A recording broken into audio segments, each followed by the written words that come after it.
involved with the steering committee. So, let's see, Mark. Good morning, Mark Nielsen, NVCOG. Okay, Jerry, Jerry Lukowski, Director of Public Works, Watertown. please. Lee Fusenich, Litchfield. Christine, O'Neill, Environmental Planner with NVCOG. Paul, Paul, you're on mute. Yes, Paul, sorry. Paul Benevich, Watertown Town Engineer. okay, James, James Kulpa, VHB Consultant Liaison for DOT Local Roads. okay, Burke. If I'm pronouncing that correctly. It's Birch. It's fine.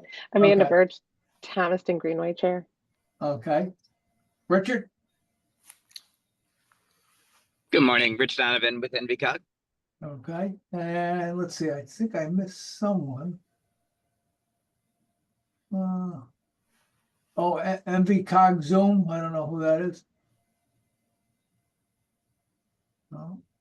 And is there anybody that I missed? Thomas? Yeah. This has been- Sorry. Oh, I missed. I'm Tom Doherty, Environmental Planner from NVCOG. And Vince? Yeah, Vince Sheaford, Town of Naugatuck, volunteer. Okay. All right, so we've got a full agenda, and I think the leadoff is some pretty interesting stuff. Aaron attended the conference, and he's got a presentation for us about the emergency locating on all trails, which is kind of interesting. So without any hesitation, Aaron, why don't you tell us about this? Yeah, so it might be a solution to a problem that we've sort of scratched our heads about here for a little bit. So, like Jack said, I went to the International Trails Conference last month, and they got a room where there's a lot of salesmen selling stuff to people, and I went by this one booth and got talking to this guy, and they weren't actually selling anything. They were promoting the idea of using the using the U.S. national grid as emergency location on trails and in public spaces. So we've been asked about this. We did some research a few years ago for the city of Waterbury when they were interested in putting signs out on the trail to be used as emergency locators. So if somebody's out on the trail, they have an emergency, they need assistance, they call 911. How do they convey to somebody on the other end of the line, where exactly they are and how emergency vehicles or whatever kind of help they need can get to them? So, when I did that research, I looked across Connecticut, I looked across the Northeast, and there really is no universal standard. Most trails, they have landmarks marked. So, intersections are marked with the roadway. For urban trails, that might be fine. You can say I'm in between this road and this road on the trail, and that might be fine. There's also, so the upper left-hand corner, the Still River Greenway in Brookfield, they have sort of a one-off system where they have locations set on the trail. They have them, numbered and labeled every probably 1/10 of a mile. And that is that's a system that they worked with their local dispatcher to come up with. And so the dispatcher has a map with those symbols on them or those numbers on them. So when somebody calls and says, I'm at SRG 107, the dispatcher opens up that system, can see that, okay, they're near this sign here, and send emergency crews there. There's also mile markers, so that's what we sort of decided to do with Waterbury, because it made sort of it was the easiest thing to do. But still, the dispatch system, anybody on the other end of that phone needs to have, those locations set on a map to be able to tell emergency responders where they're going. And then latitude and longitude. Everybody can open up a GPS on their phone maybe and find latitude and longitude. But it's also confusing. There's a lot of numbers in a lat long that's going to get you a precise location. There's also decimal degrees and degrees, minutes, seconds, which can also confuse things. So none of those things really work perfectly. They can be confusing and ineffective. Not all of them work with the GPS. So with this in mind, in 2010, the University of Minnesota sort of commissioned a study to try to find a standard and to come up with a standard.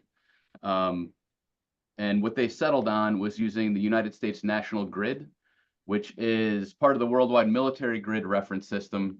Jerry probably knows a lot more about this than I do, and he could probably lecture on this, but it is, it is basically a grid system that's laid over the entire U.S.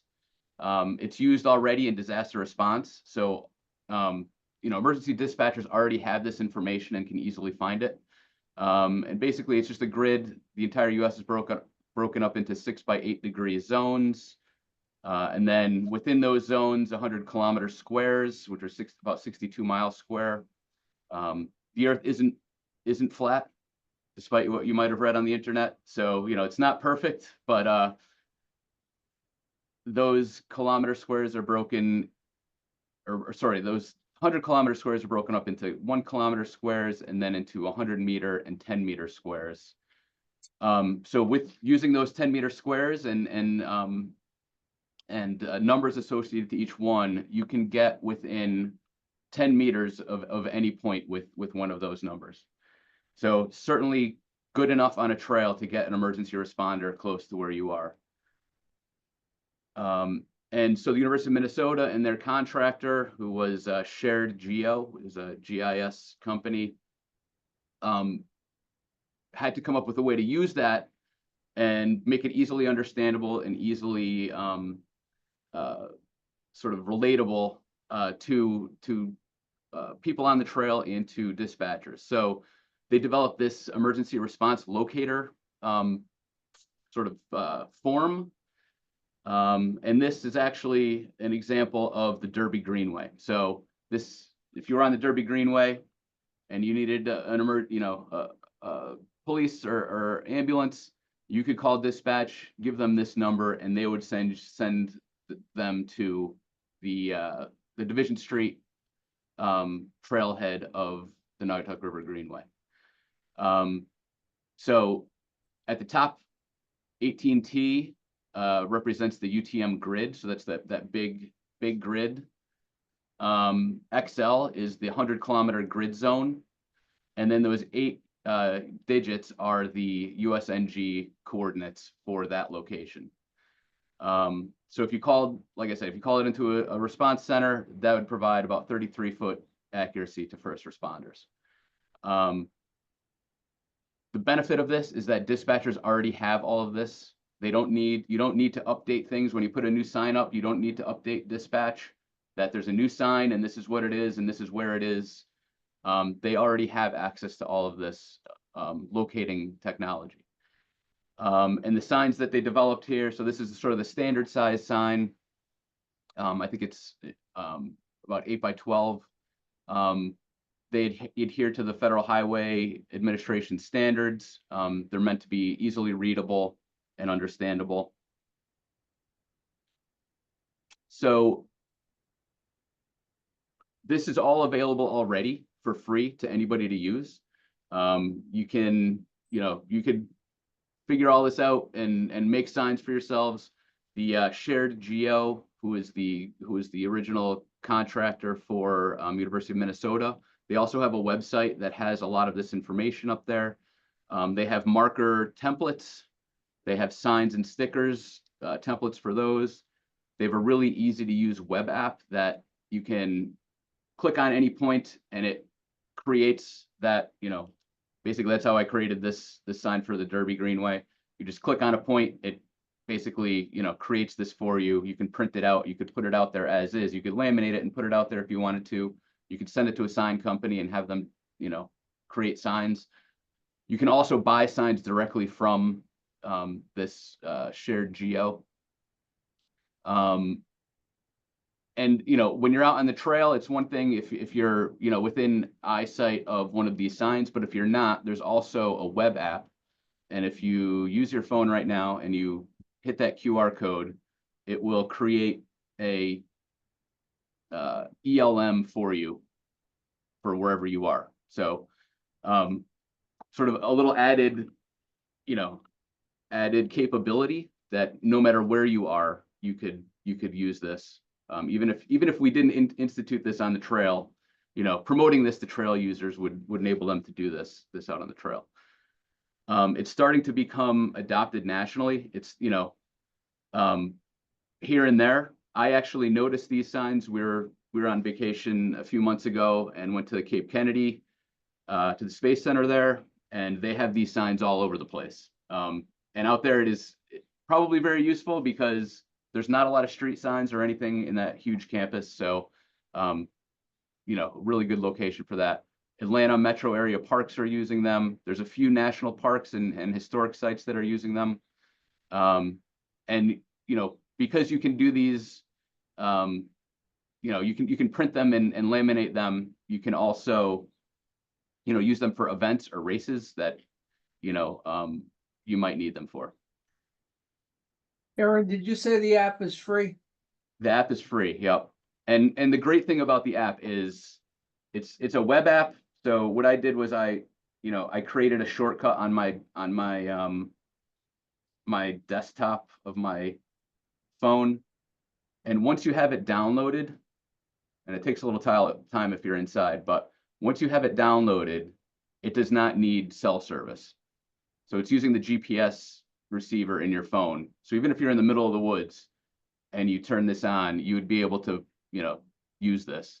Okay, so is it's not an app that you get from like an Apple store. It's a web app. So you have to put the web address and have a web page set up.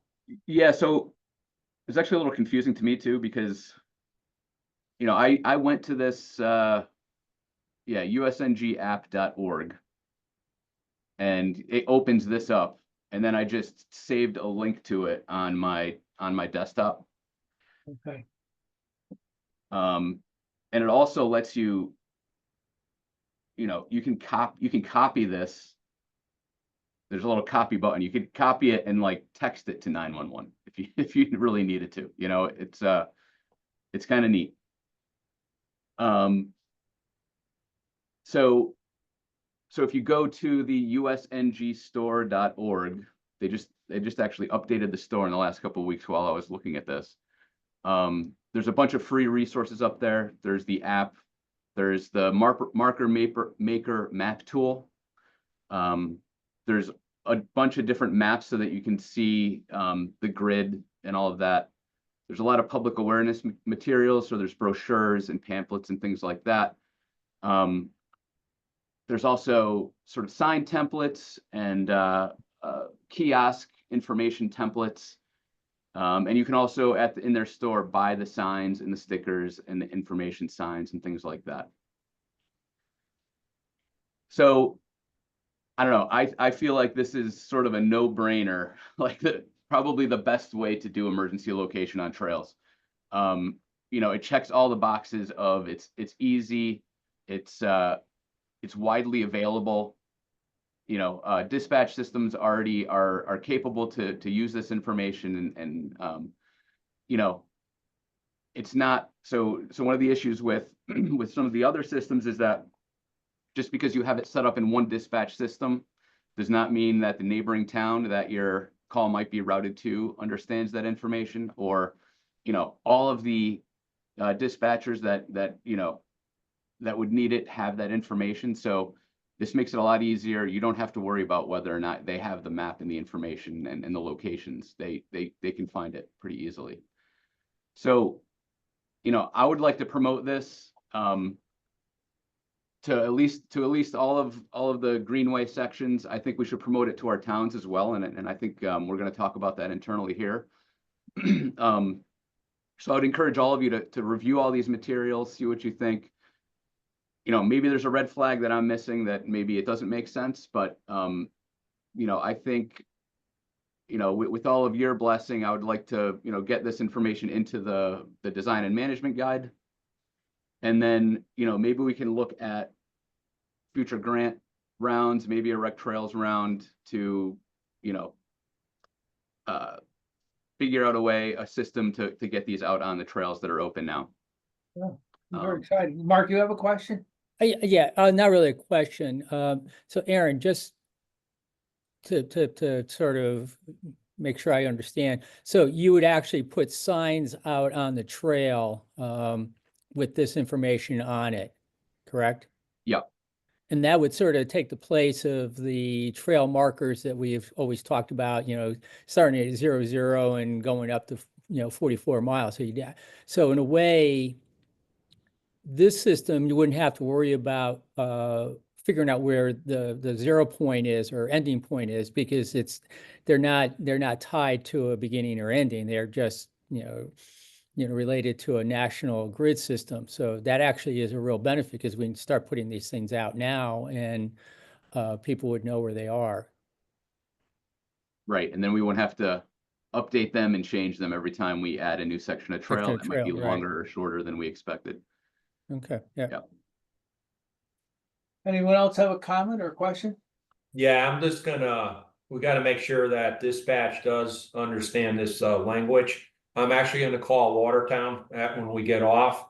I did download it. I got my grid coordinate here in my office. And when I move around, you can see all the numbers change. I think it's great because it's not only the national, it's worldwide that this is used. And you could also, if you scan that barcode, it comes right up. That's what I got. So, but yeah, with the sign and the barcode, it's great. And a good percentage of, especially the military population, understands that grid coordinate reference. I don't see any downside to it either. I mean, this looks like a solution that we've been looking for ever since we started. And it is universal. Anyone can use it. You're gonna also decide if you're gonna put the markers out. You want them every 10th of a mile, or every half mile, every mile. Everybody can do what they want pretty easily with this, so. Yeah, and they have planning tools on the website too, so that you can mark all the locations you want, and it would, basically give you all the information you need to bring to a sign company to have them printed. So, not only is it, I think it's really effective. It's probably the cheapest thing we could do to implement this too. Yeah. Okay, I'm gonna guess that everyone is interested in this, and that we should, start informing our local officials, or actually maybe they'll inform us when we call them to say, hey, are you using this? So I'd say let's go with it. And Aaron, you don't know if any of the other trails in Connecticut might be thinking, like, I'm thinking of the Farmington Canal, since that's one of the more complete systems. I mean, they haven't started thinking about this. I'm not sure if you've had any conversations with Bruce or not. I haven't, and I intend to, though. I think maybe I'll definitely talk to Kim and Bruce. I did have a conversation with Laura Brown in New Haven the other day, and they're considering something too. And I told her about this, and gonna talk to her more about it. So I think it's a good idea. Yeah, because I mean, thinking about it, a rec trails grant makes really perfect sense, because it could be used as a demonstration or a pilot to see how it works. And, and like you said, it's probably not going to be a huge expense. So it's something that we could sort of really push, as a pilot, pretty successfully, I think. Right. Very interesting. Thank you. Very good. All right, why don't we move on? And the NVCOG active transportation plan. Mark, are you going to handle this one? Yeah, I'm just going to go through this real quick. As everybody knows, we're working on putting together an active transportation plan. And just for everybody's information, active transportation plan is the all-encompassing of non-motorized modes. We used to do a bike plan, we used to do a pedestrian safety plan. Now we're putting it all together, and the focus is on people walking, bicycling. And one of the things we are really looking at now, because it's becoming more and more popular, is just the whole idea of micromobility. We refer to those as sort of the electronic assisted devices like the scooters or e-bikes or things like that. So we're going to be, looking, considering, the needs of people who are using those devices. Again, the purpose is, just try to enhance the options for people walking and biking and using micro. And the idea is that we want to make sure everybody's safe doing that. Because, the goal, we've looked at the crash data, involving pedestrians and bicyclists, and there's just too many. So that's really what we're trying to do, is to provide facilities that are safe and attractive for people to use. Okay, next. And, one of the things we are looking at as part of this is we want to put together a complete streets policy for the region. We all know what complete streets are. It's where we're trying to enhance the streetscape environment so it's more conducive for people to walk. Higher visibility crosswalks, tree plantings, maybe street furniture, putting bump outs at intersections to shorten the crossing of a road. The state has a complete streets policy where they are requiring, whenever you're doing a road project, to consider the needs of pedestrians. So we want to make one for the region that we would add to any project that we're doing, especially under the LOTSIP program. Again, our region is pretty diverse. It's not, it's a one, there isn't a one size fits all. It's really going to be, allow a lot of flexibility so we can look at what makes sense in the area that, we're looking at putting something in, so, what we might do in downtown Waterbury is going to be a lot different than what we're going to do in Bethlehem, for instance. So, that's something we're putting together. We'll be presenting that to our board for endorsement when the plan's ready to be presented. But we'll keep you all informed, and we can provide copies of the draft so you can comment on it. Next. And as I said, we did do a safety assessment. The Yukon Crash Repository has a lot of data. They track all crashes that involve pedestrians and bicyclists. We looked at a 6-year period, 2019 through 2024, about 160 pedestrian crashes per year. That's substantial. 37 involving bicyclists. The real concern is the percentage of these crashes that result in either a serious injury or, in the case of pedestrians, fatalities. Over that 6-year period, we had 47 pedestrian fatalities. Just an unacceptable number. And so the intent of our active transportation plan is to really reduce the occurrence of those types of crashes. Maybe not surprising, about 61% of pedestrian crashes, involve people crossing the road, not necessarily at an intersection, just anywhere crossing the street. So, there are instances where people are crossing at a mid-block location, maybe not being protected, not being visible, things like that. And bicyclists are also more likely involved in while crossing the road. But again, there's a wide range, not just at intersections. Next. And we did post a online survey last year. Pretty much we had it open from February through November, excuse me. And we just asked people some general basic questions about their walking and bicycling patterns and attitudes. But the real key, what we wanted to find out, was comments, where they thought there were safety concerns, locations where they thought improvements really needed to be made. And we also wanted to try to get an idea of why people may not want to walk or ride a bicycle more often. And it does come down, mostly to, safety and not having the facilities available. So the plan's going to have a good overview of these results. Like any survey, we're relying on people to respond. We weren't going out and asking people. So there is, obviously, there's going to be a little bias in some of the responses, but it will be one of the factors that we're going to look at to help inform what we do come up with. Okay, next. So what are the next steps?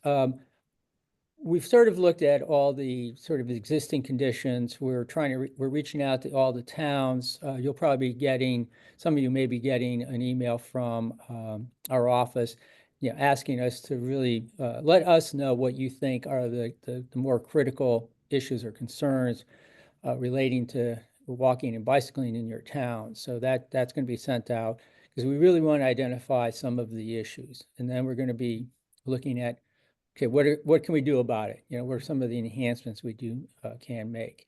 And we're going to be looking at education strategies as well. We feel that in some cases, some of the crashes occur because users are just not, doing things properly. They're either not riding their bicycles, the way they're supposed to be. They're not obeying, walkers aren't obeying traffic signals or pedestrian signals. They're darting across the road maybe, or, not being visible, in the evening or at night. So, education might be one of the strategies that we're going to be looking at to try to just make people more aware of how they really need to travel throughout the region. We're also going to be coming up with some conceptual ideas for an on-road bike route network. There's a lot of people who like, riding their bikes around the region. And if we can try to tie, all our, our streets together, and so we can identify a bicycle route system, and try then over the years enhance those roads so it's more it's safer for those people to actually ride on the roads. And one of the key ideas of that kind of on-road network is to connect our multi-use trail systems. We're talking about the NRG in this meeting, but we have several other trail systems throughout the region: Farmington Canal, the Larkin State Park, the Middlebury Greenway, Steel Brook, and I think I'm forgetting, Shelton has their river walk and their trail system in their area. What we want to do is try to connect these trails together, and we're not going to be able to do it just with a off-road trail. We're going to have to do it using on-road systems. So that's one of the things we're going to be looking at. And then finally, we're going to be looking at some projects that we want to recommend. We're going to come up with some illustrative project costs, just so we can understand, the funding needs that we have to implement some of these. Next.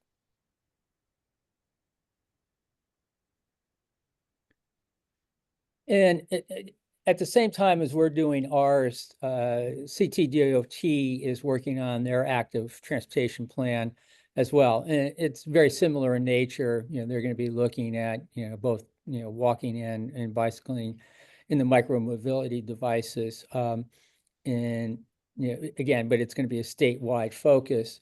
What they have been doing for over the last couple of weeks is they've been touring each of the regions of the state to get a sense of what are the needs. So we did our tour of the region last week, and we were fortunate to use a Valley Transit bus to just travel around the region, so we're all in the same vehicle and we can talk about problems, issues. But it just really gave the state team a good sense of what some of the issues are and what they can focus on too. So we're collaborating very well with the state. So that's another planning device activity that's ongoing. They're working on, again, sort of the existing condition reports now, and I believe it's next year they hope to have their plan put together, draft plan put together and going out to public information and review. So, keep an eye out for that, because that should be coming up either later this year or early next year. Yeah, next, and I think that might be. Chris Roberts is on. I don't know, Chris, if you have anything else to add. Yeah, no, can you guys hear me? Yep. Yes. Yeah, you got it right, Mark. So hopefully next spring, I believe, is when the plan should be wrapped up and hopefully getting ready to publish. We're wrapping up the existing conditions report. We're just going through comments and feedback on our end, and then, hopefully that'll be able to be shared with everybody after that point. And, we just finished up the tours last week. Like you said, we met with you guys on Tuesday, I believe. Yep. We're going to be drafting individual reports for each of the regions that we visited. So the consultant is working on those now, compiling all their notes. And when we're done with those, we'll get those back to you guys for your comments and feedback, and then we can share them out. So, Yeah. But it was great to come out and work with you guys and kind of see all that in person. Yeah, and just, it's an important project that we're all working on and trying to work on, because the intent is, as we identify our needs and what we can do, as the state is doing a project, let's say a repaving, a resurfacing of a road, and it's been identified as a road that's been used by bicyclists, they'll try to widen it out a little bit, or widen the shoulder out a little bit, so that you have a uniform, consistent shoulder width that accommodates bicyclists more. When we do something maybe in a downtown area, and we know that walking's a big part of traveling in that area, we can add in enhanced sidewalks or better crosswalks or pedestrian signals that really accommodate people crossing the road. So it's an important work that we're doing. So, and it's important for everybody to make comments or have their voice heard. So like I said, just when things come out, we will circulate and ask people to comment, because the more we can comment, the more likely our needs will be considered into the plan. Absolutely. And Kate, you're kind of our coordinator here. Do you want to add anything to that? Did you say me? Yeah. Yeah, I think this was a great tour. We had 12 folks. It was a mix of NVCOG people. At the beginning of the day, Aaron and Mark gave the presentation that they gave at the Trails Symposium last year. Jack was able to give some perspective as well. And we did stop at the Ansonia, Naugatuck River Greenway, Derby, Division Street Crossing, as you can see in the picture. And then we also went to the Watertown, Thomaston line. I think it was just a great way to showcase our region, how diverse it is. Even though it was rainy, I think we all had a good time. And I think it was a really cool opportunity to showcase the COG. Yeah, the only downside was the rain, but he made it through, so. Okay, any other questions before we move on? All right, let's move on to the project updates. Waterbury, who's going to give that update? Aaron, is that going to be you? I don't see Judy here. Yeah, I didn't see her either, so. Last I heard, and it's probably the last you all heard too, they are working on wrapping up design of the phase 2 section, which is funded under RAISE. I really don't have any updates. Yeah, that's pretty much it. I mean, they are wrapping up the design. There is a little still concern about moving into construction, because they haven't obligated the funds for construction yet. And as you all know, a lot of federal discretionary grants are being held up. So we don't think it's going to be an issue for the Waterbury project, because it is underway and in design. So, but again, they're working on it. I do know they had, they have to acquire quite a bit of right of way especially for the phase 2 section of the Greenway from Eagle Street to West Main. That's underway. They're doing it in-house, and they had to put together a right-of-way acquisition plan, which, they didn't have in place. So that was something they hadn't counted on having to do, but that's sort of where they are. So they are wrapping up design and they're initiating the right-of-way phase. Okay, how about the NVCOG raise design project? That's still, we're not quite sure what's going on. It's still being held up at the federal level. I don't have anything more to add other than it's a waiting game right now. The headquarters of USDOT is reviewing all discretionary grant awards. And it's going to take time for them to work their way through. The good news is it hasn't been, killed, so it's still under review. But we're just not sure when we're going to get the authorization to proceed. We did follow through with consultant selection. We issued the RFQ for that. We received 4 proposals from firms, and those are under review by the selection committee. And we're going to hopefully identify the preferred consultant, through this process, and so we'll be ready to go once we get the authorization to proceed. But the proposals that we did get are still under review. Okay. I hear the Kennytown dam removal has gotten a little bit more complicated, but who's going to talk about that? Very complicated, but as part of the project, we intend to design and build a section of the Naugatuck River Greenway between North 4th Street in Ansonia and basically Derby Avenue in Seymour.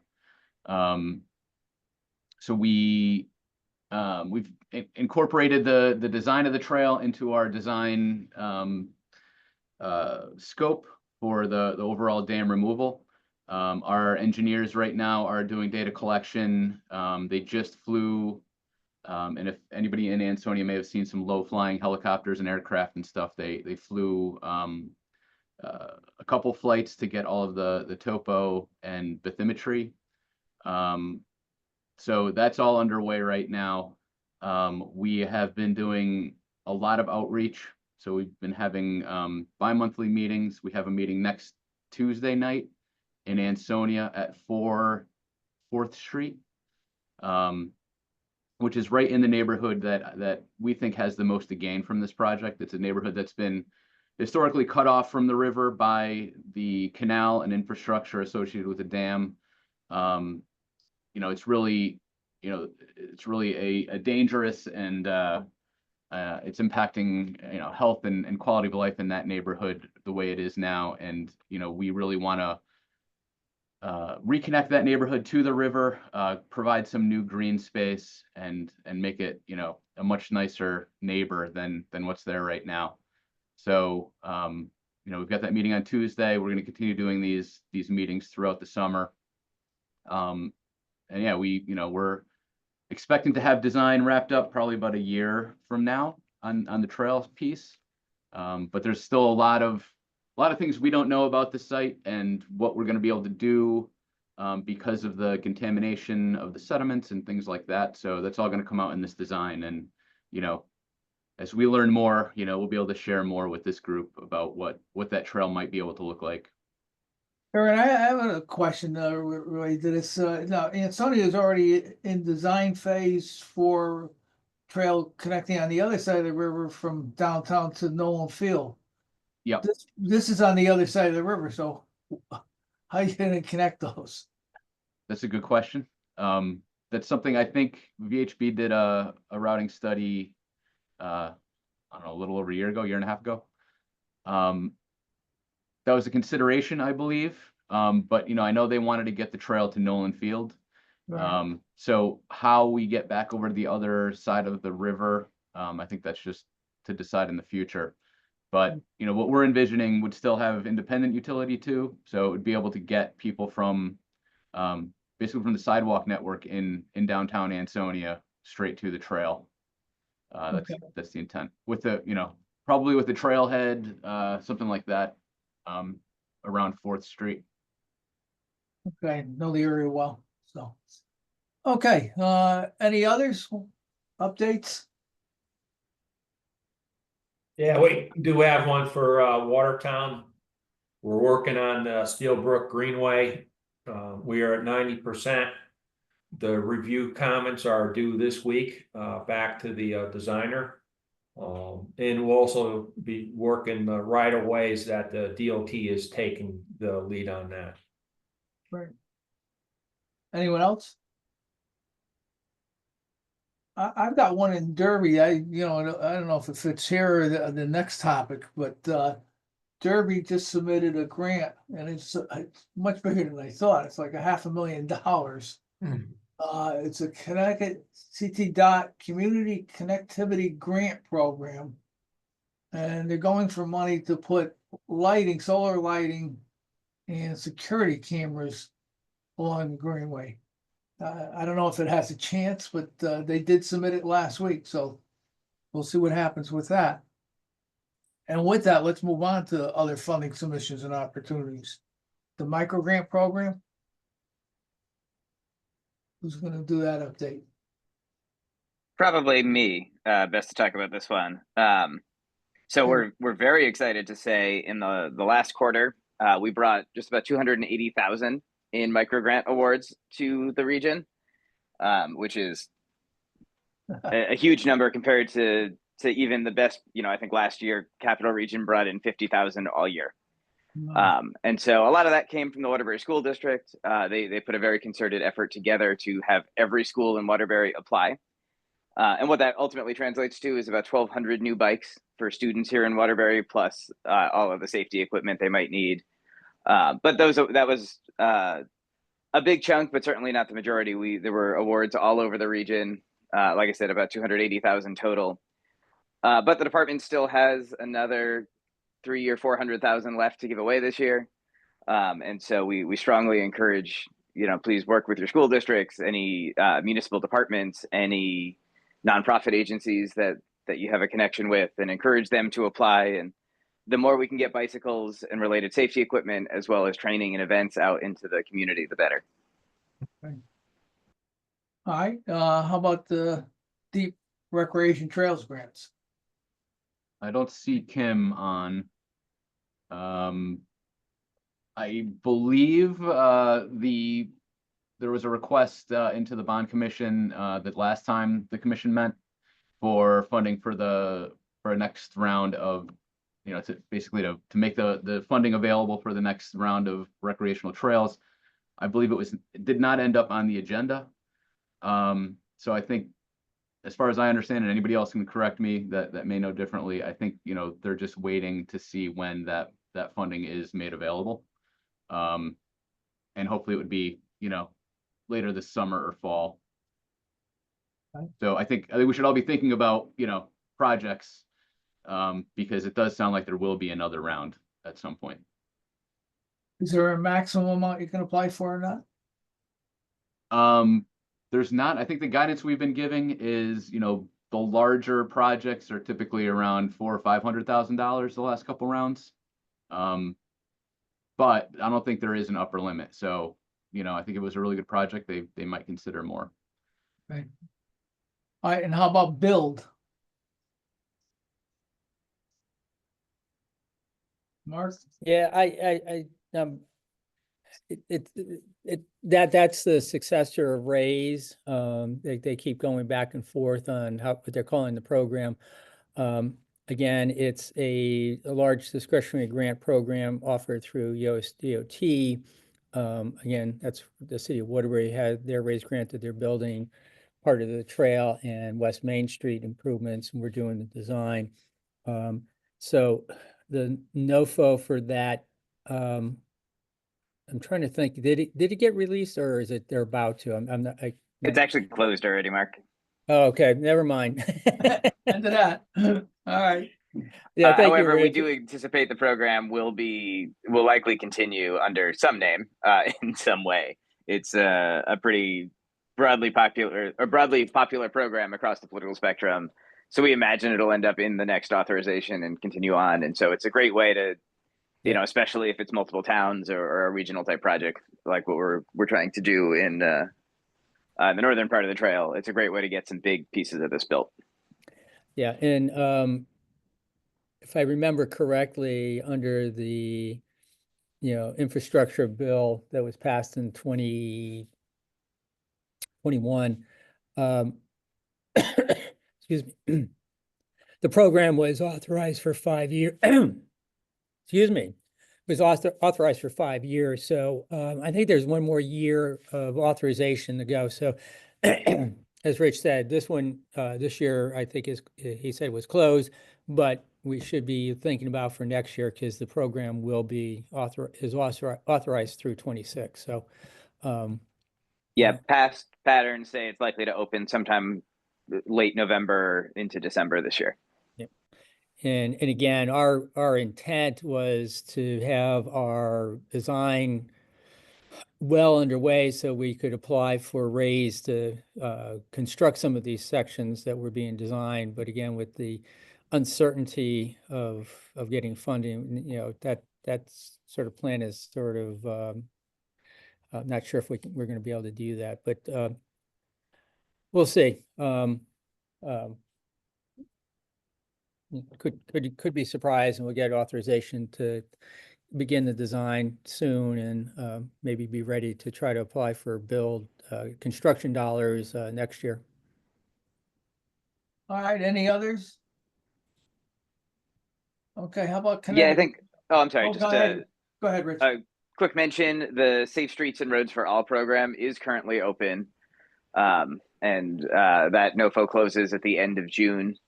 US DOT guidance around it this year has been certainly different. They're looking a lot less for roadway safety projects than in the past, but that program is open. We do, as NVCOG, have a regional transportation safety plan that makes towns eligible for implementation of any projects that are on that list. And so if anyone's interested or wants to talk more about it, let us know. And sorry, just one more thing. I don't know if anybody already said it, but I see microgrants up on the screen. I'd step away real quick, but next round, the due date for round 2 applications is June 27th, 2025. Very good. If nobody said that already. We didn't have the date anyway, so. Okay, let's move on. Connecticut Trail Days, anything going on? Nope, it's not in Madison, Wisconsin. Looks like I fell asleep before I finished this slide last night, but Too much travel. Connecticut's Trails Day or Trails Weekend is the first weekend in June. There, we are working with the city of Waterbury and a group to do an event at Platt Park. I don't have the details on that yet, but I think it's going to be, I think it's the Saturday morning. But we'll get the details out to everybody. But I don't know if anybody else had any events planned or anything like that. Like I've said in the past, we have a lot of materials here. If you need stickers or whatever to help promote, we're happy to help. There's one in the Ansonia and Derby. I actually revived something that was done years ago. Years ago, we put trolley tracks on the streets of Ansonia and Derby because at one point in time, the trolley ran a loop called the Beltline around the two towns. It's about 4 miles, and years ago, our 2 Rotary clubs paid to put stencils every 1/10 of a mile. And so long ago, those are all, pretty much have disappeared. But as part of Derby's 350th celebration this year, they're going to revive it for one weekend. They're instead of painting them on, they're going to chalk them on, so they won't last. But I thought when it was first done, it helped to relieve some of the very heavy traffic that we had on the Derby Greenway back then, much heavier than it is today. So it did get some people off and another healthy alternative. So that's another project that's going on. Any others? Yeah, this is Karen Cook from the town of Oxford. Can you hear me? Yes. Yes. Yeah. Oh, so we're actually having an event in the Little Nature Preserve, our trail, on Sunday, June 8th. So it's a nature and arts festival. So we're expecting probably about 27 different vendors and nature trail walk and things like that. So we've been promoting it within the town and the area. So I just thought I'd let you all know. Great. Okay. Anyone else? Okay, any other business to come before the committee? All right, so our next meeting is on August 13th, and you know, if anybody has a potential site that they'd like to host the meeting, or we can continue the way we're doing, but you know, we've had some successful meetings at different locations. We're wanting to show something off, so think about that and get back to Aaron. But it's August 13th, and the next one after that is November 12th. So with that, I think a motion to adjourn might be in order. Just, could, the selection committee stay on, for the raise grant? Probably Mark and Aaron and Rich and whoever else, from NVCOG. Okay. Yeah, no problem. I don't see, yeah, Judy is, was on it. Let's see. Yeah, we can do that. Anybody who'd like to stay on, that's fine. Okay. And for the rest of us, we can all sign off. Thanks, everyone. Okay, Thank you. thanks. Yep. Bye. Bye-bye. Bye-bye. Thank you. Thank you, everybody. Bye-bye.